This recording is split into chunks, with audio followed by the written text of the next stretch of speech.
Fight between two teenagers outside of a Suffolk County high school ended with an arrest after the mother of one of the teens involved jumped in and started swinging a metal water bottle. Her intervention left one of the teens with a big gash on her forehead. Whenever I talk about teen violence or youth violence, as the media likes to paint it, oftentimes I will receive comments criticizing the parents of those teens, the parents of those youths, when in reality, 100% of the time, this is actually not true. In fact, we recently did a story about a teen carjacker who stole multiple vehicles, whose mother actually not only went to the court demanding consequences, but went to the media demanding consequences for her son because she understood that him getting slaps on the wrist was only enabling his criminal behavior. And in those instances where the parent is trying their best but the kid is out of control and they absolutely want consequences from the criminal justice system, but the woke judges or woke prosecutor refuse to deliver, I think we really need to go out of our way to praise those parents. However, in this case, in this particular story, not only do I believe that the mother is responsible for her daughter's violent tendencies, but the mother herself decided that it would be appropriate to participate in a fight when she saw her daughter in an argument, and she actually physically assaulted a 14-year-old girl with a weapon. This is what we're going to talk about today. It's absolute madness. But before we do, I want to thank everybody who supports this channel via actualjusticewarrior.com/join. Give me the money. Give me the money. Okay? My mom just came in and started beating me with the cup. I took my head because I saw blood dripping. I took my head and I saw blood all over my hands. 14-year-old Madison Evans about to start 10th grade here at Brentwood High School, describing a brutal fight as she left summer classes Tuesday morning.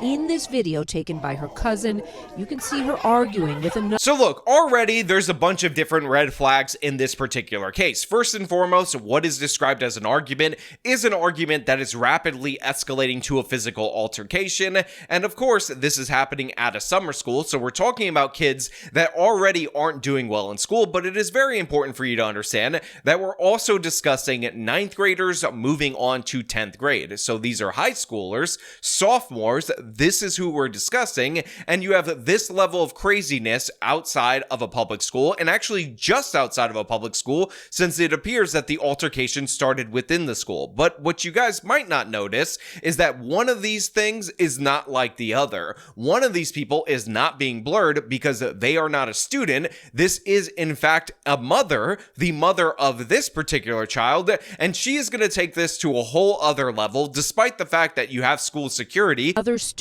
a 15-year-old girl in the lavender shirt. Security trying to keep them apart, doing what they can at first. Which, by the way, very notable for the defund the police types, that this is not school security as in an auxiliary unit of the police department. It's just an overweight woman in a black shirt. So behind her, while she's trying to keep this student inside the school, you have the mom demanding the bottle that the daughter is holding. But then, give me your Stanley. That is what you hear the mother of the 15-year-old student telling her daughter. And watch what happens next. 35-year-old Tony Monroe in the yellow tank top begins to pummel 14-year-old Madison. Security calling for backup, but unable to stop the injury. So I had to use freeze frames right here because, of course, YouTube will hit this video if I show you any instances of violence. But I actually think the freeze frame is absolutely crucial right here because you can see this security guard, who, again, is not a police officer because we had to remove those from schools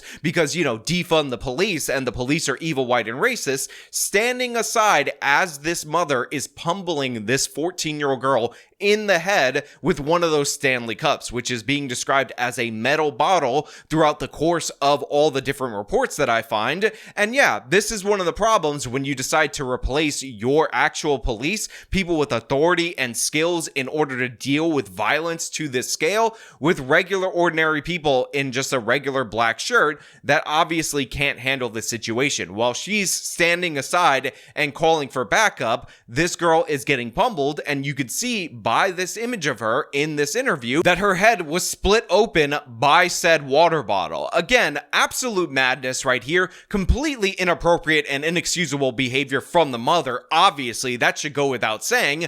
But of course, we also have to take note of the fact that this is defund the police in action right here. Remember, the first thing that they targeted in New York City was the units of officers that were in public schools, because it was kind of evil, white, and racist that those officers were more disproportionately in black majority schools, even though this is what happens in said schools. They had to give me 17 stitches. 17 stitches. Yes. So this girl needed 17 stitches to repair the gash in her head. 17 stitches is what this girl, who again was in summer school, a high schooler, a freshman turning into a sophomore, had to get in order to deal with the damage from this assault, while the woman in black, the overweight security guard, was still calling for backup. Today in court, Toni Monroe facing the judge, her lawyer insisting it was Monroe's daughter who was being bullied. In fact, that's why she was here at the Brentwood High School for a meeting about it. Monroe's family saying nothing to reporters as they left the courthouse. So look, this woman is on video assaulting a 14-year-old girl, so make no mistake about it, I have no mercy in my heart for her. But let's be honest, they did her dirty by dressing her up like this, doing her hair like this, and presenting her before a judge like this, because she looks like a crackhead right there. Like, I mean, come on, look at her look showing up into the courtroom with the charges that she decided to beat a 14-year-old girl over the head with a bottle. And of course, you have the defense attorney, which again, we give breaks to the defense attorney because they have to draw some kind of mechanism of defense for the people that they're advocating for. They're not seeking truth. They're seeking the best possible outcome for their client. But the defense attorney is making the case that the girl who got bashed over the head was actually the bully in this particular case. Therefore, something, the mom can take a bottle and bash a 14-year-old over the head. Now, I don't even dispute this. I actually think, based on the video, that the girl that got hit over the head was definitely an active participant in the fight with the other 14-year-old girl. There's a reason she was being held back. But an adult, a mother, taking a weapon and attacking a child is wildly inexcusable. And of course, her family doesn't want to make comments about this. They find this incredibly embarrassing. But I also want to remind you of the fact that the girl should be charged too, because she participated in this double assault on this girl, where she ended up needing 17 stitches as a result of that. Again, embarrassing. And when you realize that this is the parent, this is the mother, this is the person that is supposed to guide her to make her into a successful functioning member of society, and she is asking for something of hers to use as a weapon in order to settle a dispute for a child, you know that that other 14-year-old girl who is on the attacker side doesn't have a chance. But again, poor family structure is not just a feature of the attackers, it's also a feature of the victim, who again, just prior to being the victim, was fully ready to engage in a fight with the other girl. But after the chaos of this fight, as a mom, you're supposed to diffuse the situation and take your daughter away to see what's going on instead of attacking a kid with a cup. Madison's guardian telling us the video speaks volumes. So you have this lady right here who says, as a mom, you're supposed to diffuse the situation, and obviously that's not what occurred.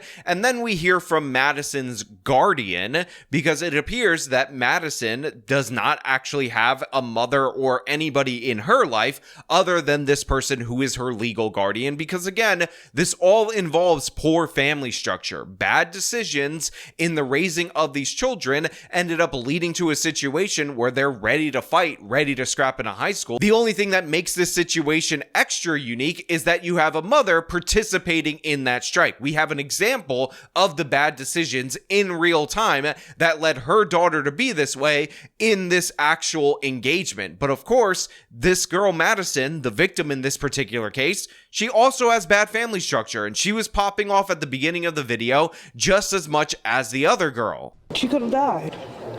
Anything could have happened to her more than just being hit over the head and having 17 stitches. Now, again, the guardian in this particular case is speaking the truth. This could have been worse. She could have died. Again, she was being bashed over the head with a metal object while another individual was attacking her. Of course, it was a 35-year-old woman that was doing the bashing, and this is wildly inappropriate. This is wildly outside the norm, completely unacceptable, and we should expect serious criminal charges, and again, a serious criminal conviction as a consequence of this behavior. However, it's New York, so I wouldn't hold my breath. Monroe has no prior criminal history, but she's now facing 2 felony counts for second-degree assault and endangering the welfare of a child.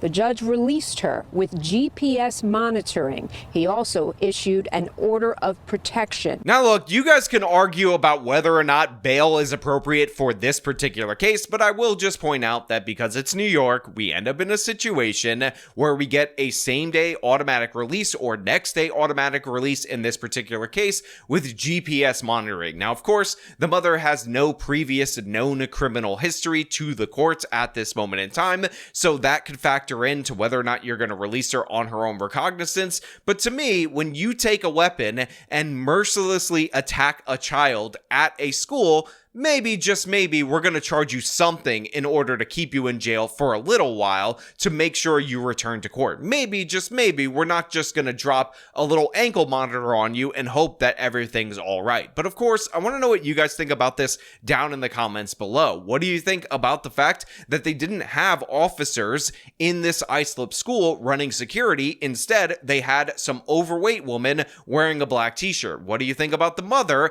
actually physically assaulting this child on behalf of her child? And what do you think about the prior allegations of bullying? And of course, what we see on the video where the victim was definitely actively seeking out a fight with the daughter of the woman who ultimately ended up physically assaulting her. All your thoughts down in the comments below. As per usual, if you like this video, show them by leaving a like, subscribe for more content, follow me on my social medias, support me via the support links in the description of this video. This has been me talking about a mother who tried to kill another child at a high school. Till next time.